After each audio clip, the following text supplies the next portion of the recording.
Oñatiko herriari ekarpena egiten dioten gizarte zientzien eta zuzenbidearen alorreko ikerketa proiektuak sustatzea.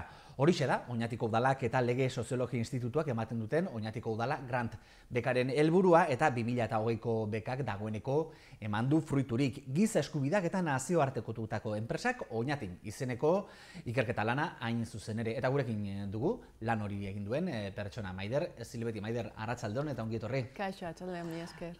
Enpresak hartu dituzu, nazioartekotutako enpresak eta giza eskubideak ikerketa gai moduan. Zeratako giza eskubideaz ari gara?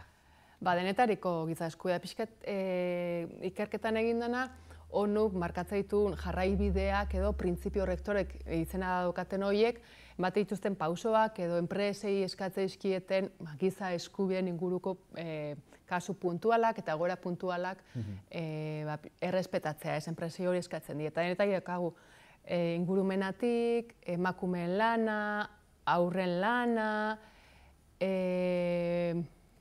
ekonomia edo etekin ekonomikoak komunitatean banatzeko eskemen inguruan, transparentzia, korrupzio eza, denetari dauden. Giza eskubideak bere osotasunean. Gainera, okerrez banau, giza eskubideak aztertu dituzu kasu honetan, ez bakarrik Oñatiko enpresa horiek zuzenean, enplegatzen dituztenen giza eskubideak, baizik eta katea osua, nola baita esateko, edo hori hartu behar da behintzat aintzat. Hori, onuko jarraibide hauek hori esate dute, ez dela gehatu behar emaitzan bakarrik edo ezagutzen ditugun enpresek, beraien ekintzekin giza eskubideak errespetatzen dituzten edo ez. Begirada hor ez dugula bakarrik jarri behar, baina atzera gau jarri behar geha, baizik eta enpresa hauek zer eta nori erosten dieten adiez lehengaiak, laien gai inguruan, mehatzeko lehengaiak izan daitezke, edo baita ere, lehengaietatik eratorritako gaiak beraien azkeneko produktua ekoizteko, baina suministro katea deitzen den horretan ere arreta jarri behar dela. Eta enpresek ere eskatu behar diete beraien bezeroei giza eskubideak errespetatzea. Nazioarteko kokalekoetan edo hemen baita ere? Hemen leku guztietan, denetara zabaltzen da, bai. Badau, hori arautzen dauen legediarek aipatu duzu, ezta? Nazio batuen jarraibide batzuk. Badau bestelako lege fijorik bete behar dana bai edo bai? Hori ez da bete behar, nazioartean ditugun Global Compact aspaldin martxan dauden 10 lege horiek eta printzipio rektoreak deitzen direnak, ez dira lotgarriak, ez dira bete behar. Bete beharko lirateke, beste aldetikan badazkagulako giza eskubideak gu partegean herriek sinatutako nazioarteko tratatua daude, eta berez guk errespetatu behar ditugu, ez? Baina berez konkretukik gaua egietan oraindik ez dago erramienta edo lege edo figura bete beharrezko bat. Bai Europa mailan urren urterako lanean ari dira horrelako figura bat izateko, baina lantalde ezberdinak Europako parlamentutik ari dira informazioa bilatzen, lotzen eta erramienta bat hori da. Bete beharko genukeen erramienta bat izatera iristeko data edo urren urtean hasiera jarri dute, orduan izango dutela. Momentuz beraz, gomendioak irizpideak dira, bete beharko liratekenak, baina ez betetziak ondorio legalik ez leku ekarriko momentu honetan behintzat. Ez, baina juntzaitezke adibidez, nazioarteko giza eskubideen tribunal batetara, ez? Orduan bai. Oso muturrekoa direnean kasuak egon dira Latinoamerikan, ez? Ekuadorren, eta jundirala epaitegietara junda eta sententzia badauzkaten kasuak ere badaude. Zuk Oñatiko enpresak aztertu dituzu, Oñatiko nazioartekotutako enpresak, ere horretako zenbat enpresa dauz momentu honetan Oñatik, zenbatek ikin dauelan kanpuan, ze sektoretakoak dira? Datu hori lortzea oso zaila da, egin behar duzu.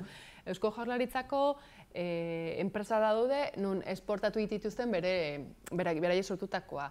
Datu base hori beste batekin gurutzatu, eta azkenian, baita ere mankomunitatearen laguntza izan eta identifikatu izateko, azkenian 9 identifikatu ditugu, baina zaila izan du da, ez dagoela, nazioarteko tutako enpresen, gaina hitz potolo eta luze horrek izaitazen da, euskera, iritxe berria zaigu baita ere juristegira.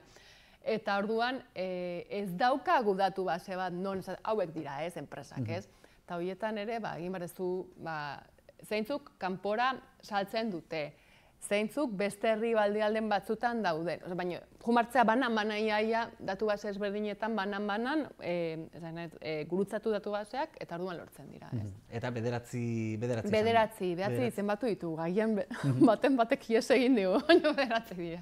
Eta behin horrek identifikauta, zela izan da lan egiteko modua, Maider, ze aurten egin behar esan duzu dana, ezta? Bai, berez, bekak izaten du 4 hilabeteko epea ematen da, normal, 4-5 hilabete epea ematen da, deialdian onartua izan zea lan, deia jasotzen zu, meia jasotzen dezunetik, entregatu arte, 4-5 hilabete. Nik eskatu nion udalari pixkatia luzatzeko epe hori, ze COVID-akin enpresak ere beste lehentasun batzutan zeuden. Justu zuke hilabete zail horreian egin behar izan duzu, ezta? Hori da, eta bueno, ulergarria da, ezta, danak egon gero modun gure bizitza antolatzen, eta enpresek ere beraien jarduera antolatzeko denbora bartzuten, eta lehentasunak beste batzuk zeuden. Ez ziren, gaina gaiara da xamurra, orduan beti esatezu, bueno, ikusiko ez zure enpresan nola egiten dezu, nola respetatzen dituzun, eta gobidakin ere gainean, pixkat zaila ez da izan, egiazan jarrera ona izan da, eta helburua ez da izan kritikatik, ez da hori helburua izan, baizik, eta helburua izan da ere, elkarlan bat egotea enpresekin, eta ikustea, mendikan gutxira, zai zuen bezala, egongo da tresna, bete beharrezko tresna bat izango dugu, ez? Ez dakit hurrengo urteko hasieran edo erdialdean, Europan mailatik hori etorriko zaigu. Orduan, horren aurrian, guazen prestatzea, eta baita ere gure buruarekiko pixkat kritikoak izatea. Eta herri mailatik ere, nik usteet oso beharrezkoa da, udal mailatik ere oso beharrezkoa dela, enpresei begira eta elkarlan bat sortu, ez? Elkarlanean aritzea, ez da kritika, ez da seinalatzea, baizik eta azkenean justizia soziala da. Nei berdin zait, giza eskubideak hemen urratzen baldin badia, edo hemengo enpresa batek Mexikon egiten baldin badu, ez? Azkenean da justizia soziala eta herrigintza da, ni hola ikusten dut, ez hemengo enpresa batek nik kanpoan bizi izan du naizelako, eta nahi koloreak izan dizkidatelako, enpresa euskaldunek zek egiten duten kanpoan, ez? Zure enpresak ikusi zuen enpresak ze egiten duten, ez? Eta hortikan etorri da pixkat ere, ez? Herrigintza zer da? Balore sozialak, zabaldu, berrikusi, eta batez ere justizia soziala, ez? Bederatzi enpresa horrek identifikatu zen ituzten, Maider, eta bederatzitik 7 uste dut, hartu da boila parte ikerketan. Bai. Ze ondorio atara dituzu, ze ondorio nagusi atara dituzu gai honekin lotuta? Asko daukagula ikasteko, ez? Baina elkarrekin ikasteko, ez? Udalan aldetik ere nik uste hori zala intentzioa. Ausarta izan da, ze beste foro batetan aurkezteko parada izan dut, aurkezpena osoa ez, baizik eta metodologia ez, nola eta zergatik lagin aurkezteko aukera izan duen, eta jende danak, eta baita ere esan, marko pixka bat badauka Euskal Autonomi mailan gai hauek landu dituzten pertsonen ere hitzetan oinarritzen naiz, ez? Asko lanian, ez? Ez da nerea bakarrik baiz, eta jendea beti egon da prest urteetan egin duten lana, edo iritsian ondoriotara, edo nola lan egin elkarrekin metodologia horiek elkar banatzeko prest egon dira, eta hori oso aberazgarria izan da, eta beraiek ere esaten zidaten.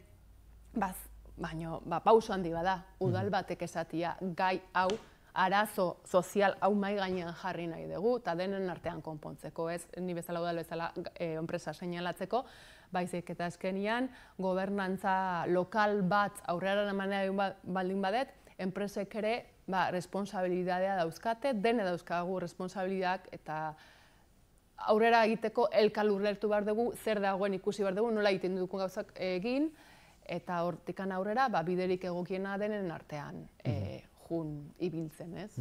Oinatiko enpresek errespetatzen dituzte giza eskubide horiek? Bueno, ez dago, ez dituzte munduan dagoenik enpresa bakar bat danak errespetatzen ditunik, ez?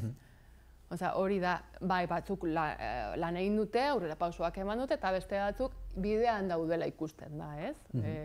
Ez gara zerotik hasten, baina bai, beti egongo da bidea egiteko. Beti dagoela zerbait hobetzeko, ezta?